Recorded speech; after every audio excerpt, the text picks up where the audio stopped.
Hello and welcome back to Rhonda Says, Healthy Living from A to Z. We are on Chapter C today. I would like to ask you guys a question. Have you ever felt like you were on the island of misfit toys?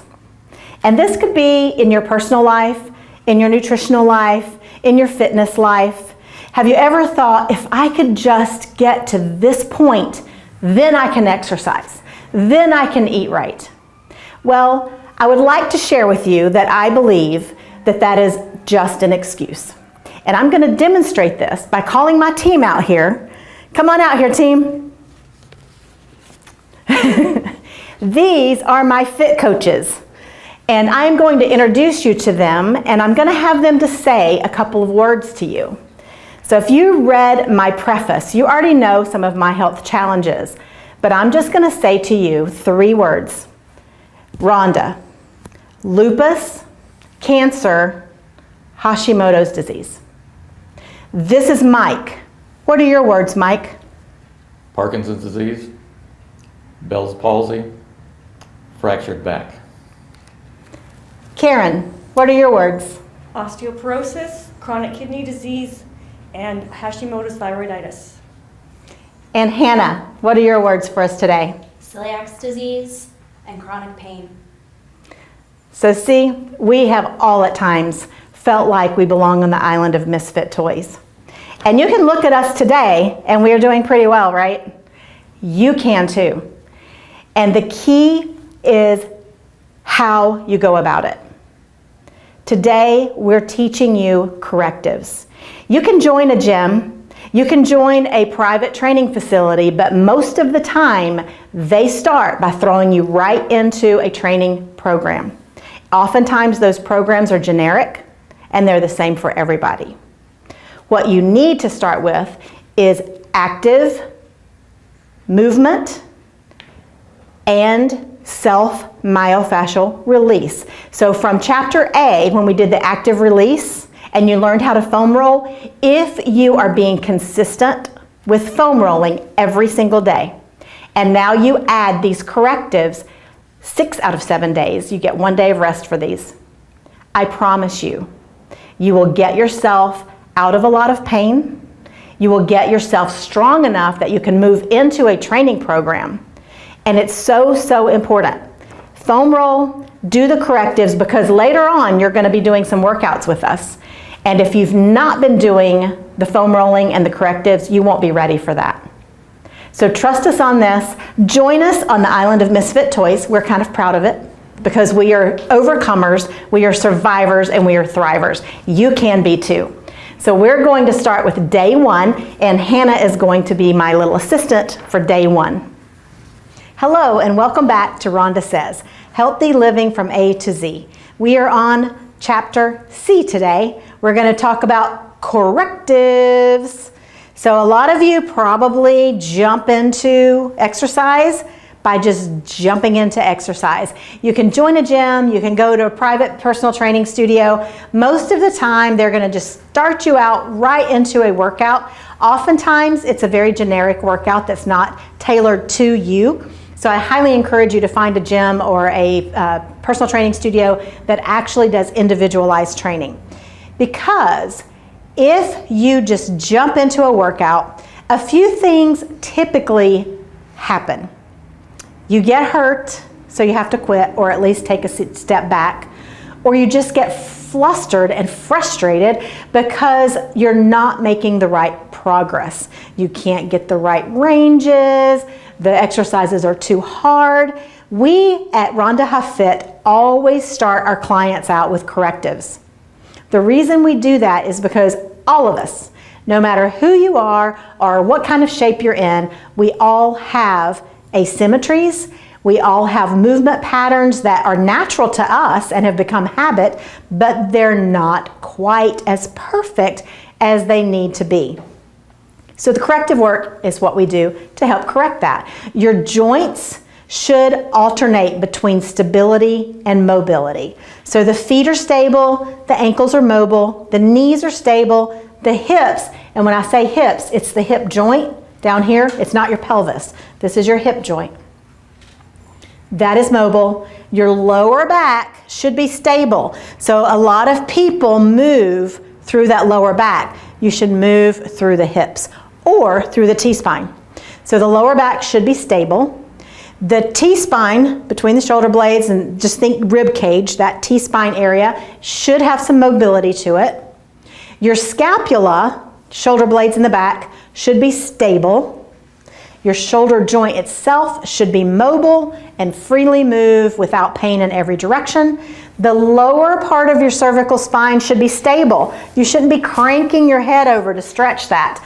The upper part of your cervical spine, where your head meets your spine, the atlas and axis, C1 and C2, should be able to move in every single direction without pain. So that's what we're doing, is starting out with some corrective work. So we're going to start with foot stability. Oftentimes, you're going to have someone who has problems with their feet, so they get orthotics, they wear their shoes everywhere. Big mistake. You have so many muscles in your feet. They need to be exercised, they need to be worked. The best way to do that is walk around barefoot. Secondly, if you're wearing orthotics, those muscles will get lazy and start just relying on that orthotic oftentimes. So we're going to work to kind of strengthen the feet. Specifically, we're going to show you how to strengthen the muscles in the arch of your foot. And we're going to do that with two things. We're going to do it with a towel drag, and you're going to grab the towel with your toes and you're going to pull.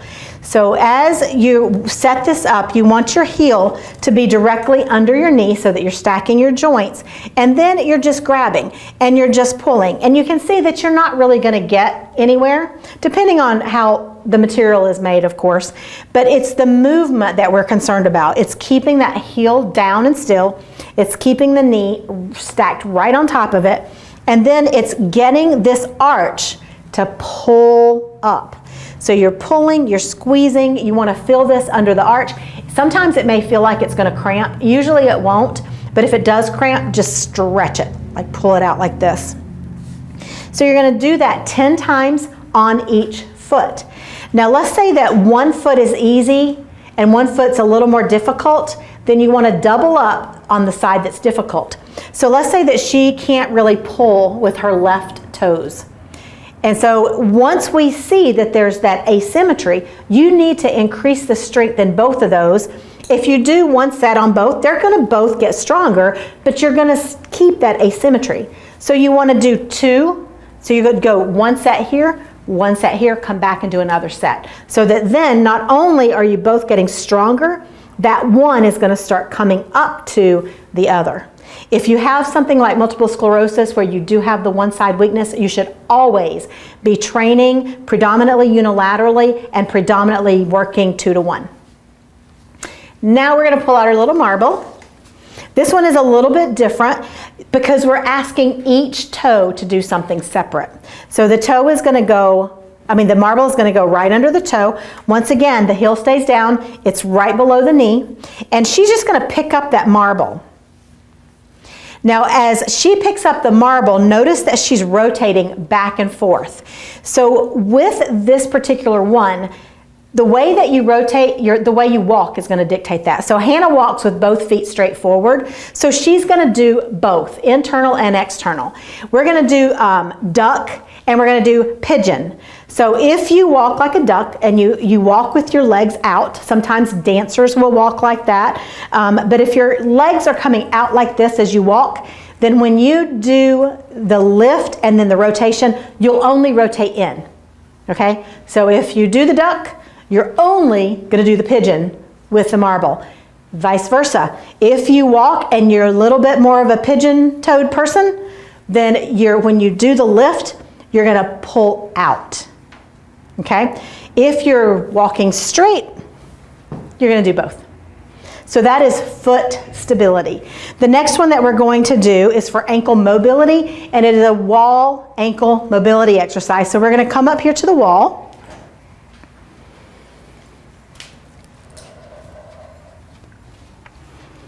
You want to start this one by putting the toes against the wall. It doesn't really matter what you're doing to the back leg because we're not working the back leg. So you just want to be stable. Once you get that front foot forward, the heel of the front foot needs to stay planted into the floor, and then you're going to drive the knee into the wall. So as long as you can keep your knee into the wall and your heel down, you're going to slide your foot back about an inch, and you're going to do it again. Then you're going to slide your foot back about an inch, and you're going to do it again. Now at this particular point, you can see that her ankle is still on the floor, but it's trying to lift up a little bit. So that's where we're going to start the range. You want to drive that knee into the wall, come back. The heel has to stay on the floor. That's the most important part of this. You'll do that 10 times. And then before you move that front foot, go ahead and put the left foot or the opposite foot that you're doing right beside of it. So the toes are in the same spot. And then you're going to switch legs. So what this is doing is teaching you, are they symmetrical? So if you can drive into the wall and keep the heel down, then you know that they're symmetrical. You're going to do 10 on each side and be done. Let's say that you can't drive it in and you have to take your toes all the way to the wall. So Hannah, take your toes all the way to the wall. Let's say for whatever reason on this side, you just cannot get that range. So we'll do the same thing. You would do a set on the left, a set on the right, and come back and do another set on whatever is your weak side. Okay? All right. The next one we're going to do is going to be a seated knee extension with a raise. We're working on knee stability with this, and so we're really just working on stabilizing and strengthening that entire complex around the knee. So when you're seated, you're going to take and straighten the leg completely out and flex the foot up. Then from there, sitting up really nice and tall and not allowing yourself to crunch over, you want to lift the leg as high as you can, keeping the leg straight and the back up. So your chest is lifted and then the leg comes up with the leg straight. 10 times, and then you switch and do the other side. Same thing, look for the asymmetry, and if there's a weaker side, 2 to 1. If this feels really easy, then you can stand up. So we'll stand up. I'm going to turn this around here. I'm going to have her to turn sideways. Now there's 2 ways that you can do it standing. You can do it the exact same way, meaning that the leg is straight out and you're going to lift the leg up. What you're wanting to do is make sure that this entire lower back stays completely quiet. So you don't want to round the lower back and you don't want to super arch the lower back. And if you can do this, keeping the knee completely straight, that is perfect. You can do it that way. Another way that you can do this one is to actually lift the knee up, and then as you come up, you're going to straighten the leg out, and you want to just get better and better at lifting that knee. Come up higher, and then try to straighten from there. Much harder, and it's much harder to control. But you're going to work on that seated first. If it's easy, then stand up, but make sure that your lower back is staying stable, that your abdominals are pulled in nice and tight. The next one, we're going to be on the floor. So I'm going to ask Hannah to lie on the mat.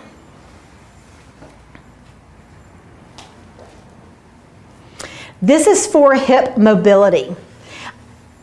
If you can lay with both legs down straight, it's better. If that hurts your lower back, then you can bend them up. But I'm going to have Hannah to show us with it straight. All right, I'm going to move your hair so I don't pull it. Bring your knee towards your armpit. You're going to grab behind the knee, never on top of the knee, and then notice how she's stretching to get this foot flat on the ceiling. This leg stays down, her other foot is flexed, her knee is coming towards the armpit. And then she's going to release that and do the other side. You want to make sure that the lower back stays in neutral, that you're not pressing the lower back into the floor. Never do that. Do not press your lower back into the floor. Keep it neutral. You should be able to fit one hand underneath your lower back and the floor. No more, no less. So as you're moving through these, if you will train that lower back to not move, it's going to get you out of pain. As she's laying here, I'm going to now ask her to bend her knees so that her feet are flat on the floor. And the next one is specifically to help train that lower back not to move. So she's going to put one hand underneath her lower back. If you can't do this, if it hurts your shoulder to do this, then just get a small towel, roll it up, stick it under there. All it is a feedback mechanism so that you know whether or not you're smushing your back into the floor. Next, you're going to take your fingers and you're going to push either right below the belly button or down by your hip. But what you're pushing into is the transverse abdominis. So I'm going to do it on her. I'm going to push down. You're going to feel that nice massive muscle. And what I'm going to ask her to do is tighten the muscle without pushing out. So what most people do when you say tighten the muscle, the belly muscles go poof and they push out. If you want your belly muscles to stick out, then go ahead and do that. But I would rather mine lay flat. So when you tighten this muscle, it should not be pushing out. And if you can't do a sit-up without the muscles pushing out in your belly, you shouldn't be doing them. So when you get that, and this will take some time, it really takes time. And when you finally get it without pushing out and you feel those muscles kind of drop down and then get tight, you're going to go, I got it, I got it. It's like a light bulb moment. So don't give up. Keep doing this. It takes some time.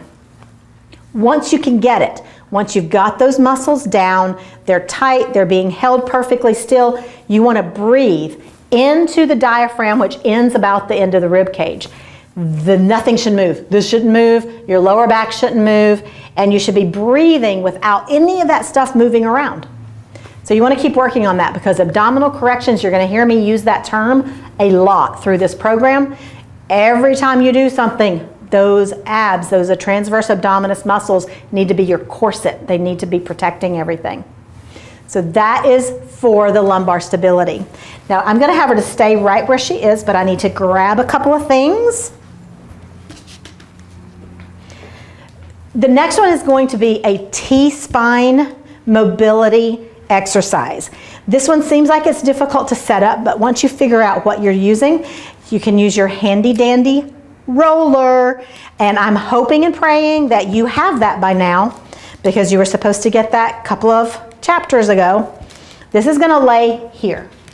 Now, this is a half foam roller, but you don't have to get a half foam roller. It's 3 inches. The only thing that this is for is to prevent your neck from being out of alignment. So if I had her to lay her head down, do you see how horrible that looks? Doesn't that look painful to have her neck just laying there like that? So this is just to pick her head up so that now her spine is in neutral alignment. This arm comes out here. This hand is going to come here. Now, the keys here are that the hips are stacked, the knee and the ankle is on the foam roller, and that's where they need to stay. Don't let them rock. That is to stabilize you. You do not want to feel this in your lower back. You're moving from up here. So in order to not scare the muscles, especially in the shoulder, you're not going to just like lift your arm out of it. You're going to slide your arm all the way around through your body to the other side. As she rotates over, notice how she's turning her head and her knee stays down on the foam roller and her shoulder is driving towards the floor. When you first do this the first time, now to come back, she's going to bend the elbow and then she's going to come out. When you first do this, you may find, let's do it again, Hannah. I'm going to stop you at a certain point. You may find that you can hit about right here. That is normal for beginning, but you want to be down there. So don't stop trying this. You're going to do the one side, then do the other side, and of course, as always, you're looking for asymmetries. So if one side looks like this and you can get all the way down, but the other side's way up here, 2 to 1. You do 2 sets on the weaker side, 1 set on the stronger side. We're going to move into scapular stability. So these are the shoulder blades. We want them to be stable. So for this one, I'm going to have Hannah to stand so you can see her back. Her shoulder blades are here. We want those shoulder blades to learn how to stabilize so that anything that's going on in the shoulder is protected. So she's going to bring her hands into a no monies position, which looks like this. And then you're going to watch as she pulls, her elbows are going to stay in towards her body, but she's going to pull her hands back. Once she gets to this position, all of these muscles are working, and she's going to hold that for a couple of seconds, and then she's going to release it, go back forward, and then she's going to come back and do it again. This is great for posture. If you work at a desk, set your alarm clock for every 20 minutes or so and just sit up and do this motion. It will make you feel so much better. But this is called no monies, and it's for scapular stability. We're going to move now to shoulder mobility, and as I said, we should all be able to move our shoulders in full ranges of motion. There's no such thing as getting too old to move. If you're moving, if you're eating well and you're moving, everything should continue to move properly till the day you die. So we're going to do two things. One is going to be a wall angel, and then I'm going to show a modification of this. So we're going to go back to the wall.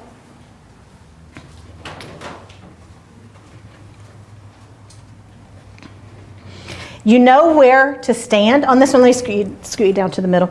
You know where to stand on this by where your lower back is. So your feet may have to come out really far to get your back one hand width between the wall. So you want to work on that. Then you're going to put your arms out like this, and you're going to drive your fingertips towards each other as they come up the wall. The elbow and the wrist need to stay attached to the wall. This may not look like this when you first get started. So what you want to work on is get the elbow. Can you kind of forwardly rotate? Get the elbow back first. So if this can't go back yet, then keep it here. Then work with just the elbow. And then you're going to take the elbow up and down, up and down, up and down. But every time you come back to do this, you're going to try to get the arm back just a little bit further so that eventually the wrist is on the wall and the elbow is on the wall. The butt's on the wall, the low back is one hand width from. Now if you can't do this standing on the wall, you can do it laying on the floor, just like a snow angel. So let's demonstrate it on the floor real quick.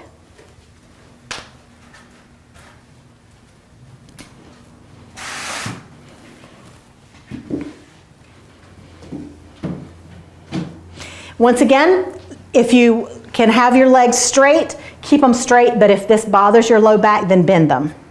You're just going to bring your arms up.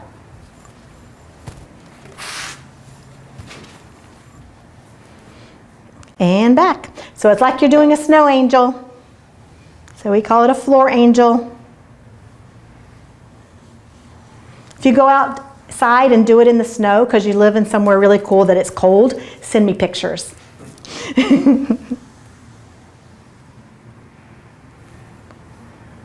So that is working on shoulder mobility. Next, we're going to work on cervical spine stability.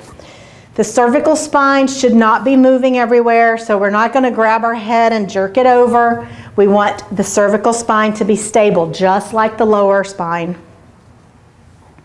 So in order to do this, we want to train the muscles to hold the neck where they should be, and this is another one that's really good for posture. This is just called a head back. So you're just going to push your head back.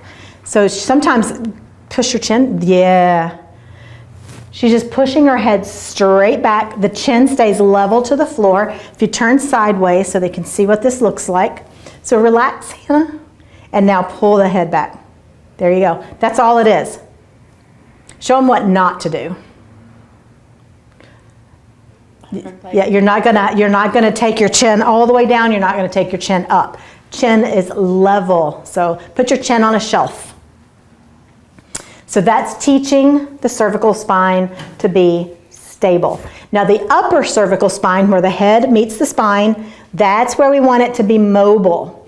So in order to do that, we still need to make sure that the positioning of the head is in the right place. So if the positioning of your head is forward, you're not going to be able to get this yet. You want to be able to get your head in the right position, and then you want to kind of think about lifting your head up off your spine. So if you pull in this part here and just lift, then you just pull up, and then you're just going to go back and forth like this. So it's just the head rocking back and forth on the spine. It's not the whole spine moving.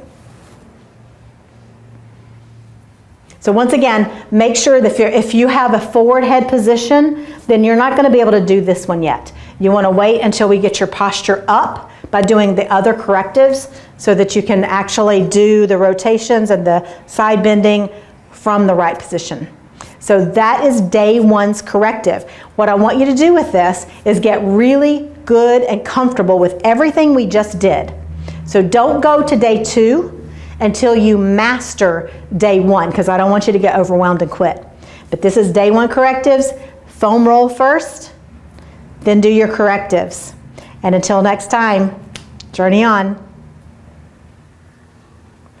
Day 2 correctives, here we go. Karen's going to be helping me with this one. So if you notice, she is barefoot, as I want you to be. And we're starting with a 1-leg stand. Now let me just tell you, we are all about safety here. So when you do this at home, you may need to start holding on to a chair that is stable, not one that's going to slide with you, or a countertop, or the wall. But the goal is to be able to go at least 30 seconds on one foot, barefoot, without falling over. Now here's 2 things to know. I want your hands on your hips like this, and your knee, or your foot comes to the knee. Don't touch your knee. You don't want to push on your knee. But this is the position I want you to focus on. Holding that position for at least 30 seconds. If you want to be really good, work up to a minute. Then you switch sides. And what did you learn about asymmetries? 2 to 1. So Karen, let's say that you fall over on this one. So let's say that her right foot or her left foot is really stable and she can get, 15, 20 seconds, and then she goes to her right foot and she just can't. So if any of this happens, like if you're here, if your hands come apart or your leg comes out or you actually lose your balance, stop your time. That becomes your baseline. So if for Karen, let's say that she did really well on her right leg and then not as well on her left leg, or vice versa, remember the 2 to 1 principle. So you would do the one that's not quite as good. I don't like to call it bad because nothing's bad. It's just not quite as strong or coordinated. So you want to do that first, then go to the other side and then come back. So 1-leg stands, safety first. It is okay to hold on to something. Eventually, hopefully, you can get to where you're doing this without having to use assistance. So the next one is called a heels up, toes up. This is, of course, working on that ankle mobility. We are using our half foam roller, so it's about 3 inches. You can use anything that you have that is safe to use. So if you're using something like a book that feels like it's going to slide, you may not want to do that unless you put something under it or put it on a surface that's not going to slide with you. So we're going to start out with her toes up. So she's going to be here. I like to use a little bit of a stabilizer by doing a yoga block between the knees. Come back. There we go. You don't necessarily have to do that, but I just like to do that because it just kind of brings everything into midline. And then she is going to keep her back straight. So when we talk about the lower back being in neutral, this is also when we want that lower back in neutral. You should be bending from your hips. Now everybody thinks their hips are right here. Your hip joint is down here. So if you run your hands down the sides of your legs and you find the little indentation, that's your hip joint. So we want her to bend from the hip joint back, and her fingers are going to slide down her legs to reach towards her toes. And then she's going to stand up. Now notice that the first one she did, she kept her knees bent. I want you to do a few like that just to kind of get the motion. So you're going to bend the knees, slide those hands down, and then stand back up. After 2 or 3 of those, after you're good and warmed up, I want you to work towards keeping your legs completely straight, and then hinge those hips back, and the same thing, you're reaching down. Notice that the movement is very slow and controlled, because once again, if you jerk into a movement, the body is going to tighten up. We don't want that to happen. You're going to do 10 of those, and then you're just going to step over so that the heels are now up. And the same thing, keep the knees bent for the first 2 or 3, bend into it, come up, and then hinge your hips all the way back, keeping the legs straight, reaching as far as you can. Notice Karen used to be a dancer, so your back may not look like her back. She keeps that back nice and perfect all the way down. Round your back for me, Karen. Don't do this, okay? We want this back to stay nice and straight. Everything in neutral. So now we're going to go to the knee stability, and we're going to do a sit to stand. So it might seem a little bit interesting that we're doing a squat, a modified version of a squat, in order to train the knees to be stable. But there is always a method to my madness, and that is because we use our knees way too much. When you're going up the steps, how many times do you go up a step leaning into your leg instead of using the powerhouse muscles and the glutes to get you up? So we are going to train the glutes to be stronger, which helps protect your knees. When you're doing this particular one, also disclaimer, you would not believe how many people come into my practice saying that their doctor told them no squats. Really? You know what my response to that is? So you just stand up your whole life? You never sit down? Because guess what? Sitting down and standing up, that's a squat, people. So we are going to teach you how to do a squat the right way so that you don't hurt your knees. She's sitting up nice and tall. Notice that she's kind of on the front side of the chair. Once again, you want to be safe, so make sure that the chair is not going to slide with you. This is another thing that most people don't do. Most of the time when people want to get up out of a chair, they put their feet way behind them. Okay, so when she does this, look at the angle of her knee. Not a good position. So we're going to bring those feet out. Knees should be stacked over the ankles. Do you see that? When she does this, she's going to bring her body. Now this is the second thing you're going to want to do. You're going to be like, okay, I can do that, but now I'm going to lean way forward. Show them how to lean way forward. Don't do that either. So what the guidelines are, knee, ankle. Because remember, we're working butt. We're trying to get the glutes to engage and drive you up. So her body hinging at the hips, not the low back. She's going to hinge at the hips so that her ears come about halfway over her thighs. So go ahead and do that part of it. Now, if you want a little bit of assistance, you can bring your arms out in front of you, like this, so that it kind of pulls your body weight forward. Once again, she's not rounding in the back. She's keeping her chest up, which is giving some extension in the thoracic spine. She's leaning from the hip joint, not from the lower back.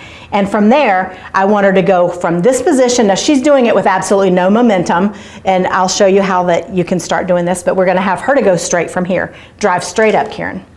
Perfect. And then as she sits back, she's going to hinge her hips way back. Notice her knees stay back. So if you're a female, if you think about going into a public restroom and you squat over the toilet with your hips way back, that's kind of what we're doing here. So now I'm going to let her show you the knees. Oftentimes when you go into this, the core needs to be strong. When the knees come in, they do that primarily because it activates the core, the abdominal, the anterior core. We're still trying to activate posterior. So you want to think about driving those knees out. The knees should be over the 4th and 5th toe. So when you go to stand up, can you show me one when the knees come valgus? That happens so often. And notice none of the joints are stacked. So when the knees are together, the hips are out here, the knees are in there, the ankles are over here. The lower back usually is taking some of the brunt of that. So it's very important to get the proper form. Now, don't get frustrated because you're probably not going to be able to stand up the first time. And what this looks like is a little tiny lift off. So if she brings her ears here like she's going to stand up, but she can't get up and drops back down, show us how that looks. Okay, notice how she's doing the twisty thing. What I want you to do is notice that that's exactly what you will do, because one side's going to be a little bit stronger and that side's going to try to help the most. And as much as we want to thank that side for helping out and being a team player, we don't want that to happen. So square up the shoulders, barely lift off the chair, come right back down. So squeeze your butt, come off the chair, boom, that's it. That is a perfectly okay way to start. Eventually, we want you to go ahead and do the full movement where you're standing up and then you're pushing those hips back, keeping the knees out, and honestly, this is going to make a huge improvement in your life if you will just master the sit to stand. All right, next, we're going to do a piriformis stretch, so she's going to stay seated here. And one ankle is going to come over the knee. I do realize that some of you may not be able to get in this position, and that is okay. So when you can't do something, you just find what you're working on. In this case, we're working on hip mobility. And you just go to another day and go, okay, I could do the one from day one, so I'm just going to do that one again. Eventually, you will be able to do this. If you do the foam rolling and you do the correctives, you will be able to do this at some point. All right, one thing I don't want you to do is pushing down. This is what I see most commonly is people will take their little hands and they push that knee down to force their hip into that position. I don't want you to do that. I want you to keep your hands out of the way. I want you to think about the muscles on the side of the outside of the leg, and I want you to pull and rotate. So you're rotating from the hip, you're driving this down, you're gonna hold that stretch, or you can pulse that stretch. So you can pull down and hold it, or you can pulse just like she's doing now. And then you switch to do the other side. This is another one that I often find have huge asymmetries. So let's say that on this one, you're here and you just literally cannot get that hip to open up. That is okay, you start from there and you do your little pulses. But once again, next time you do it, you're gonna start with that leg, then you'll do the better leg, then you'll come back and do the leg that's struggling a little bit. So, very good. Next, we're going to do a active leg lowering. This is another one that's teaching the lumbar spine to stay in neutral. Our lumbar spine should never be moving around all loosey-goosey. That is what protects everything. So if you have low back pain, you really need to master these lumbar stability exercises. So I'm going to have her to lie down.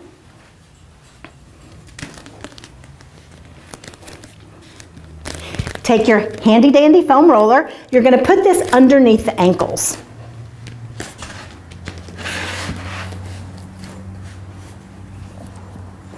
And I'm going to ask her to flex her feet back.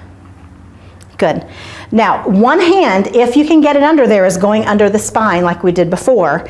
If you can't get your hand there because of pain or anything like that, roll up a little towel. Once again, it's just to remind you that the spine should stay in neutral and shouldn't push down.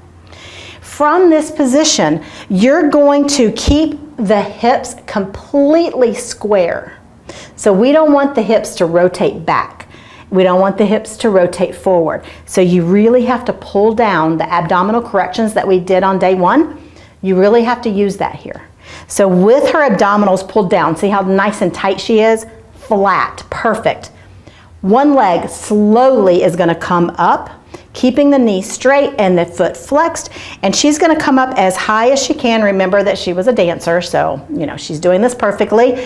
What it might look like for you, can you come up just about 4 inches? Now rotate your hips under, that's what most people do in the beginning. Don't do that. So even though she has perfect form on this, it's okay that you may not. So what you want to do is come up as high as you can come without, stop right there for me, without rotating the hips. That's your range. And you're an individual, and your range is your range. So don't feel bad about that. Work on it though. So you don't want your range to stay there, but it's an okay place to start. So don't feel bad about yourself. Don't get into that negative mindset about, I can't do this. You know, these are supposed to be correctives and I'm like huffing and puffing. It's okay. Probably you've never done anything like this before. So work on those. You want to try to get your leg up to 90 degrees without the lower back moving. That is goal. We don't start with the goal. If you can do it perfectly the first time, then you probably don't need this correction. The next one that we're going to do is going to be for the T-spine. So we're going to pop back up. I'm going to have her to sit on the edge of the chair again. This is another one that if you don't have proper shoulder mobility, you may not be able to do this one without a modification. So this is going to be on her back. It cannot be on your neck. So if it's like this, where it's pushing on your cervical spine, please don't do that. If you can't get it down here, below that area, then in the beginning, you'll bring it in front. You'll just keep it really tight against you, and then I want you to really squeeze between the shoulder blades as that's there, okay? So yeah, you can come back. The movement, the reason I have you seated is because I want that to cue you to not move your hips. So this we're working strictly on the T-spine. It is not about how far you can rotate. Do not rotate from the lumbar spine. So she's going to rotate and her head is going to come with her, so she's going to look back like she's trying to see me. And I can see from where I am that she has no rotation in her lumbar spine. It is all in her thoracic spine area. Then she comes to the other side. Once again, look for those asymmetries, work to correct the asymmetries, and I'm going to have her to do one with it in front just so you can see what this looks like as well. So it's not as effective when it's in front, but as long as you're still working through that T-spine, you are getting it done. And that's what is important, is that you don't give up, you stay consistent, you get it done, and eventually you'll be able to get that dowel. We're using a dowel. You can use a broomstick if you want. But eventually you'll be able to get that back there where it should be, and you're going to be so happy. So that's that one. We're going to move on to the scapular stability. And we're doing that with a wall slide. We're going to use a rolled up towel. You can use a rolled up washcloth. This is for your forehead to go on the wall. So your forehead is here. The cervical spine needs to stay in neutral. So look down, drop your chin. We don't want that. Look up. And we don't want that. So if you can just think about your head going straight into the wall on that, then you're going to be perfect. Once again, we want that lower back to be nice and stable. So if you have to step away from the wall a little bit, perfectly fine. You're going to take the little pinky finger against your wall. So you're going to be like a W. And all you're going to do is drive those arms from your W. You're just going to take the arms straight up the wall like this. Straight up, keep them out. So now you're in kind of a V, a high V position. And then the beauty here is, what can you do right here to stabilize and then move the shoulder? So you're going to pull the arm off the wall and you're going to hold. Now once again, we've got our dancer here, so she's super mobile. It may not be, but like right here, and that is okay. So she's able to pull way back, keep the elbows completely straight. Her scapula are perfectly stable, so this is perfect positioning. Go back to the wall, and then you're going to come back down, drive your elbows down towards your side so that you come back into that W position. And then you do the same thing, drive it up to a V, straighten the arms, pull off, really hold here, go back to the wall, and come down. All of these movements should be in pain-free zones. So if you feel pain with any of the movements, stop, but don't give up. Come back to it in a week. See if it's getting a little bit better. If it's getting a little better but it's still painful, stop. If you feel like you have something going on in a joint, maybe you need to see your physician. But don't give up on learning the correctives. Don't give up on getting yourself better. So we're going to step right back up here. I'll take that from you. And the next one is a shoulder dislocate. And yes, it sounds really weird, and we're not truly dislocating the shoulder, but you're going to grab your dowel or your broomstick. Your hands need to be out really far. Now, we can progress this and get the hands closer and closer as you get stronger and more flexible, but you want them to be really far out. Now, we're going to start all the way down. Her shoulders need to stay down. So one of the things that we're doing here is that scapular stability. The scapula is pulling everything down and stabilizing. So from here, we just want the shoulders to do this work. She's going to come up over her head, and then she's going to come all the way around to the back. Did that make you say ouch? All right, when you're starting this, guess what? You might get here and can't go any further. Perfectly fine. Do your 10 reps, move on to the next thing. Next time you do it, see if you can't go a little higher. Keep going, keep going, keep going. Now, on this particular one, if you can get to about right here with those arms straight, you are going to be so much better than most people. You don't have to go all the way around. Okay, but you really do need to get back to about right here.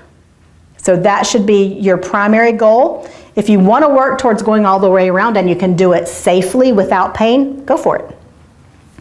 All right, the cervical stability, this lower part of the cervical spine, we are going to do a hand-to-head press. You'll do this from 4 different angles. So you're going to start with your hand on your forehead, and you're not going to see any movement because it's an isometric hold. Now, if you have high blood pressure, you should never do any kind of isometric hold. So what you want to think about is press and release, but you're still not going to see movement. So you should be matching the pressure from your hand and your head. So you're just going to press, release, press, release. You're not going to press and hold if you have a blood pressure issue. You do that 10 times in the front, then you're going to do it 10 times to the side. Notice the chin stays perfectly level. It's not a side bend. It's literally just matching the pressure from your hand and your head. Then you move to the back. If this is uncomfortable, then get against a wall. And then you'll do the other side. Very good. And then the last one is the upper cervical mobility. Remember how we want the head to rock around on the spine? So we're going way up high at the atlas and axis, and she's going to do a little rotation. So it's just like you're shaking your head no. And once you start moving in the spine and you feel those muscles move, you've gone too far. So you're just rotating the head on its axis. And when you do this one, it feels so good because it just loosens everything up. It teaches the lower cervical spine that you're not hurting it, and it feels good. So it's like a big, big release. Now we're ready for day 3. This is Mike. He's helping me out now. So remember that you should make sure that you have mastered day 1, then day 2, before you move to day 3. So today, for foot stability, we're going to start with a transverse step to balance. The same rule applies that the hands need to be on the hips, but also that safety is first. So if you are not ready to do this, then you just go back to day 1 or day 2 and do the foot stability for that day. If you feel like you want to try it, but you're just not sure about doing it without assistance, use your dowel to hang on to, use a wall to hang on to, use a partner to hang on to. So definitely push yourself, but never push yourself into an unsafe situation. So transverse step to balance. He is going to take a step out, and then the knee is going to come up and he's going to balance on that foot. So now you're asking the foot to step, and then you're asking it to hold and balance, and he'll come back. If you are brave and want to work on balance with this, then you can modify this and you can progress this by doing the transverse step and then looking in a different direction. So instead of coming, go ahead and do the same leg, Mike, but instead of turning your head with you, keep looking at the camera.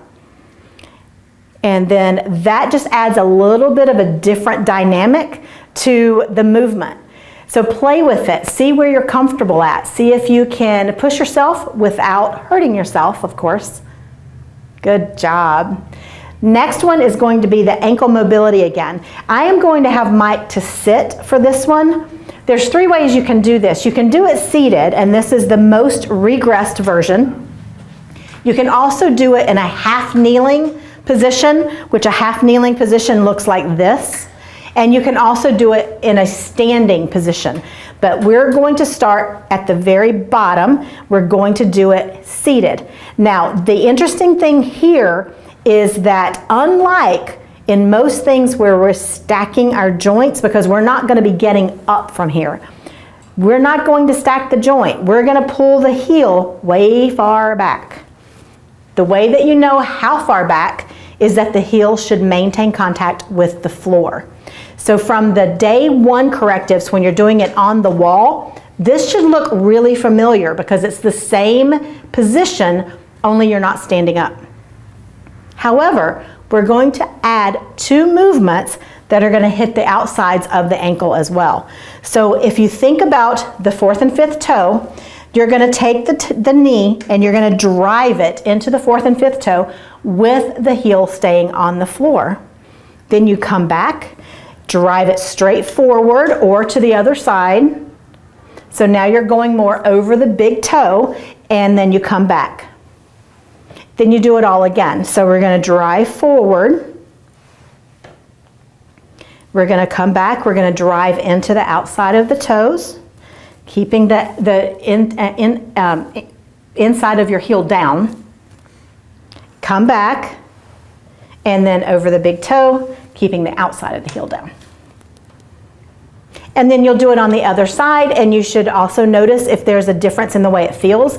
It may not look different, but it may feel different. So it may feel like, okay, this one's pretty easy, but something feels funny in this one. That means you do that one twice. Once again, no pain is allowed. We don't work into pain. We work around pain. So you want to do what you can, work up to where we want you to go without pain. Step-ups with a glute focus are next. So once again, when we're working with knee stability, I like to work the glutes for that. So as I talked about in day 1 correctives, when you're going up the steps and you're leaning into your knee, that is horrible for your knee. The powerhouse is your glutes. Use them. So we're going to demonstrate. This is much higher than probably where you're going to start. If you have a safe place like a staircase at your house that has the railings, that would be the best place to start so that you're always safe. We're going to put the entire foot on the step. From here, notice his joints are stacked. We need them to stay stacked. So lean into it like most people do. We don't want to see this ever. We don't want to see this when you're getting out of a chair. We don't want to see this when you're getting off the toilet. We don't want to see this when you're going up the stairs. Never do that. So we're stacking the joint. Now his job is to get up out of this knee as fast as he can, which means that he's going to use his glutes and he's going to drive his body weight up, almost like you're trying to take all of your weight and you're just throwing it up out of your head. You want to think about pulling up out of the knee. Go ahead and do that, Mike. Okay, and come down. Now he added a little knee lift. I don't want you to do that because I think that makes it a little bit too unstable. So I'm going to have you to do that again, but just bring the other foot to the step. Good. All right, now I want to demonstrate 2 things here. Come off. If I were to, go ahead and put that foot back up there. This is how I know if he's using his glutes properly. If I put my hand here and don't let his knee come forward, let's see if he can get up. All right, perfect, right? So that is what you want to think about as you're coming up, is if someone had their hand here and did not let your knee translate forward, could you still get up? If you can't, it's your glutes. So work, work, work, work those glutes. Come down. That is the basic movement here. Once again, start with a small step, start with handrails, make sure you're safe first. But the thing is, if you can just get into your mind, step, drive up from the glute. Step, drive up from the glute. And if you notice, I can do that movement without even stepping up. I can just bend my knees, step down. Now I'm in this bent position, and all I'm doing is a hip extension. So I'm going boom, getting that glute nice and tight. That is a perfectly okay place to start. Start working on those glutes. So that is the step ups with a glute focus. The next one that we're going to do, he's going to be on the floor, so I'm going to ask him to get down on the mat. This is working internal and external hip rotation, and it's called a windshield wiper. So you've probably seen this before, and you're just going to move, and the knees are going to go from one side to the other side. So you're just going to rotate over, pull to the other side, rotate over, pull to the other side. Now you can't see his back, but I can. So the lower back cannot be doing this rotation. If you feel like you're rotating in your lower back, then one of two things are going on. Your hips are not quite mobile enough for this yet, or you're not able to stabilize somewhere. So when you see his legs move, Mike, show me a modified version where they're not going all the way to the floor. Maybe you go here. That is perfectly fine. We all start somewhere. So don't think you have to go all the way to the floor if you feel like your lower back is moving. You start and then you work into the full movement. Now we're going to go to lumbar stability, and we're going to do something called a quadruped chop. So anytime you see the words quadruped, that just means 4 feet, so it's usually in a position that looks like this. Now the things that you want to remember is that lumbar spine stays stable, cervical spine stays stable. So Mike, look up at the camera. You do not want to do this. Go ahead and put back. Notice that it's a natural curve in the cervical area, and there's a natural curve in the lumbar area. You have to maintain that. This particular exercise, we're working primarily here. So we're pulling up through the core. Remember the abdominal corrections and even the leg lowering, and how we're pulling in. So from this position, he has to pull up through the belly so that his transverse abdominis is nice and tight in this position. If his lumbar spine moves, show what that looks like. And then come back up. If I see this, come down, then I know he's not pulling tight enough through the transverse abdominis. And I just felt him pull in. So even though my hand's on his back, I just felt him pull because that transverse abdominis wraps around to here. Okay? So he's going to take the left arm straight forward, thumb is going to be facing up. He's going to take the right leg straight back.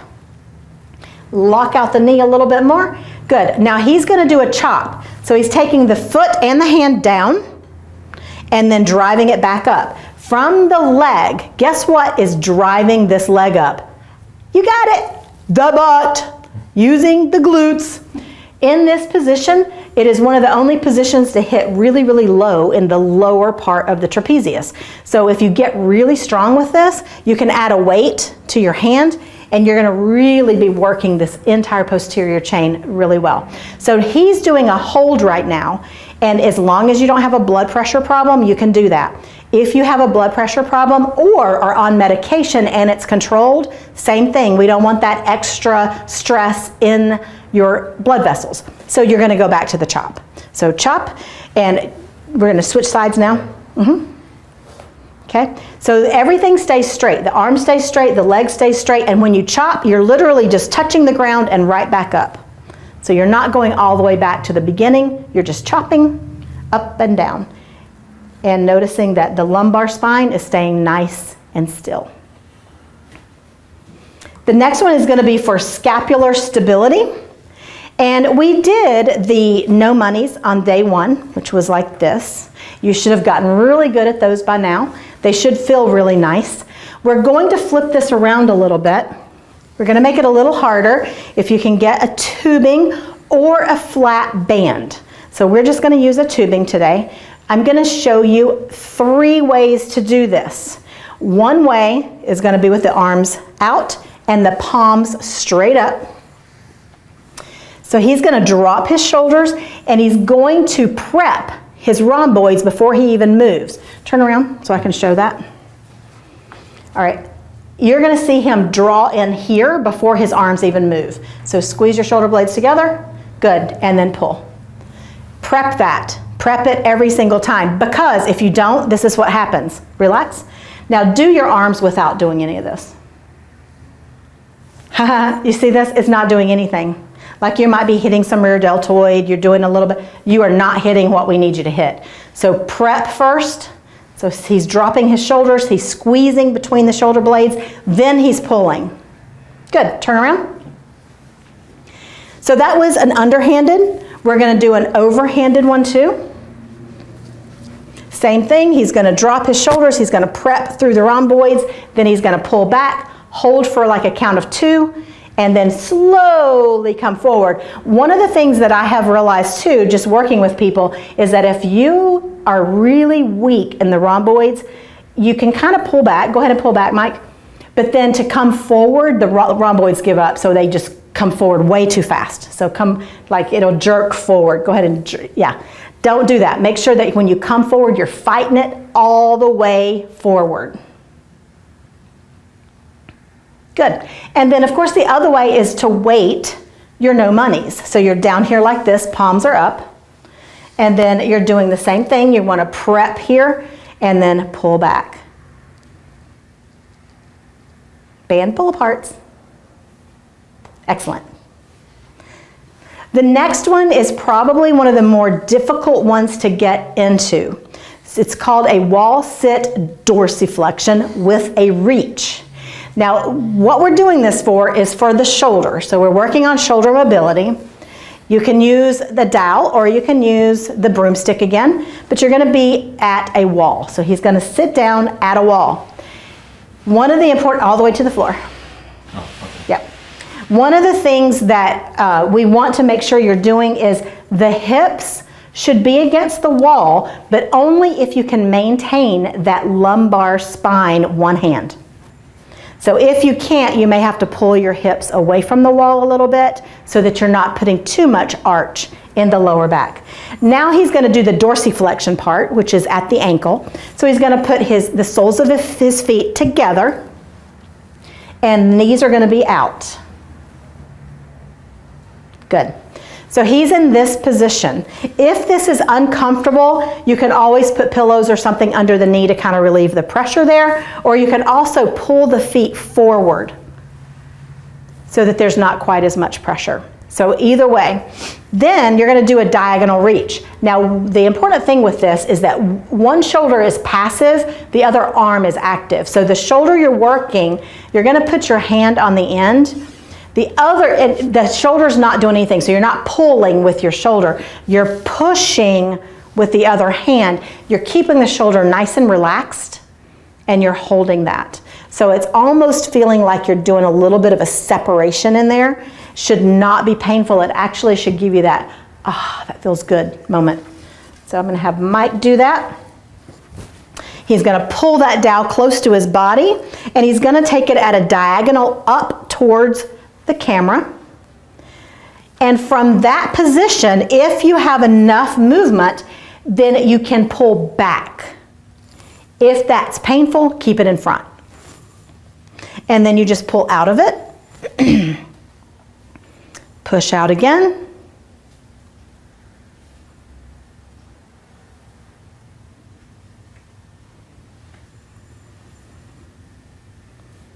And you're going to do the 10 and switch sides and do the other 10.